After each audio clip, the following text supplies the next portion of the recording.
How's it going, everybody? Just wanted to do a walkthrough of my Bonafide SS 127. Show you some of the modifications I've done. Cheap modifications, nothing too extravagant, but just wanted to go bow to stern throughout the whole thing and show you how I use it and how I think it's a cheap way to get out on the water.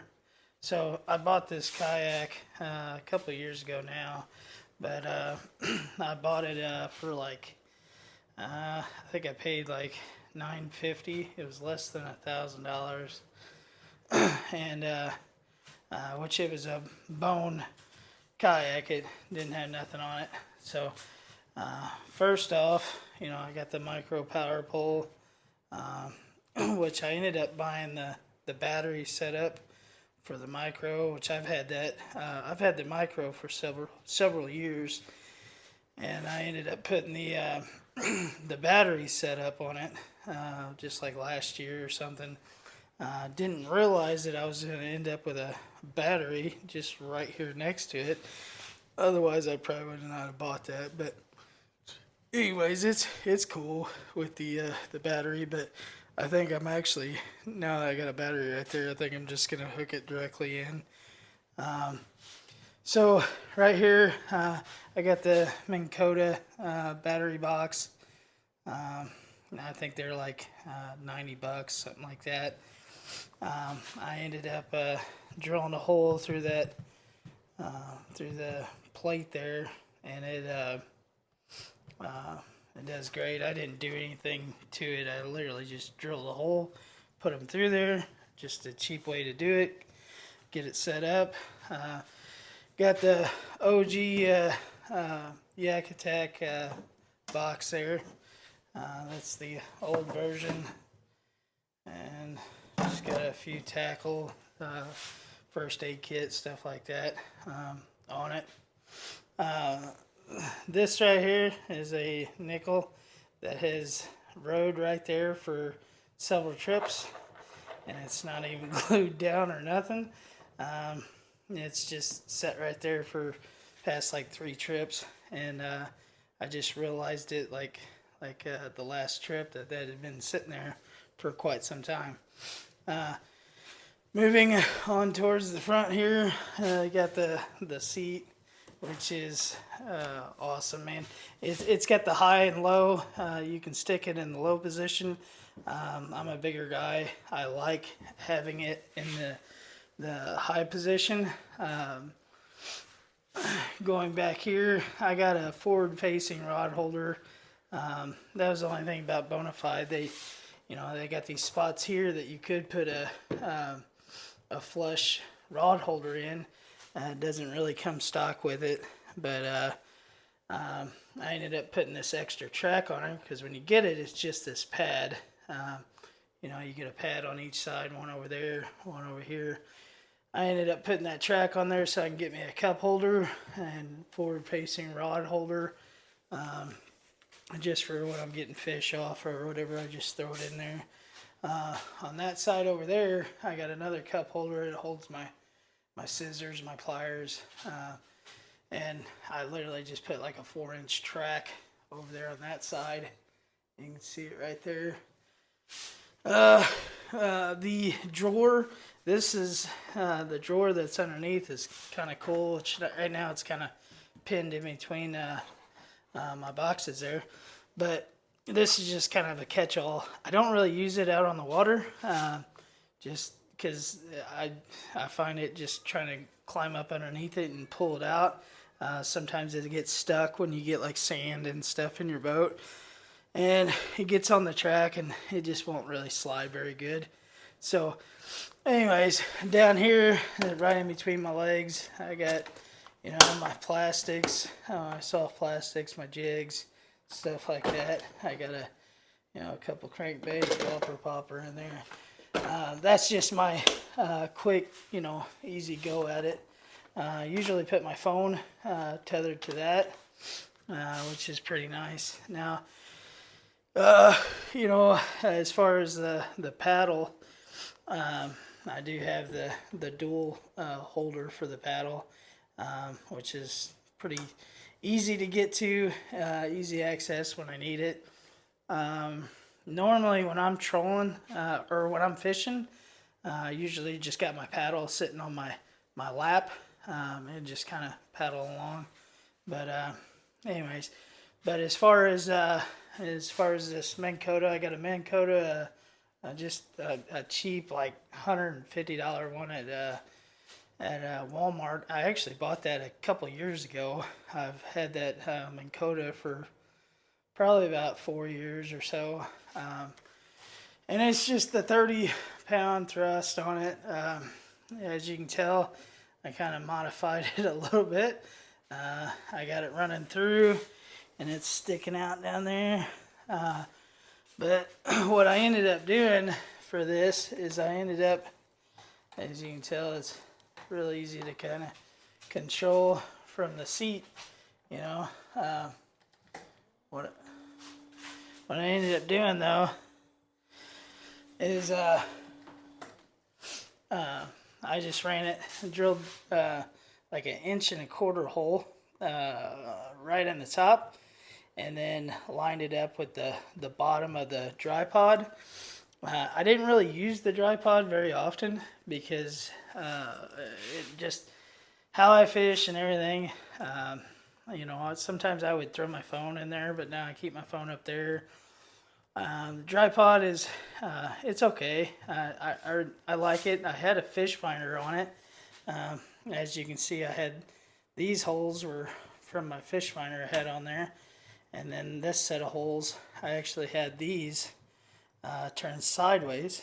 Like right now they're kind of long ways because they're right in between my feet, and so I got them long ways. Well, when I had them up here, I just had them turned. Easy access or whatever. But now that I've done this to it, I can't really set those right there no more. I ended up just filling this whole tripod after I got it set in there. I filled it up with some spray foam, which is a cheap and crazy way to do it. There's probably a lot of other better ideas out there. But that right there, I mean, it is solid. It holds it in. I got one of these as well, and it's just pinned to the bottom. So I just got it pinned on the top, pinned on the bottom. I filled it, so it's literally, it's solid. There's nothing, that's, gonna damage it from that weight, like pressing down onto it. But now, it's not under warranty. I guarantee you that. But really, the main thing, I bought the thing used. It was several years old when I bought it. It's just kind of something that I love to get out there to fish, and I love fishing my way. So this really gets me from point A to point B. Really easy to use as far as trolling it along. And they do have this rubber piece down here, which makes it kind of rock in there.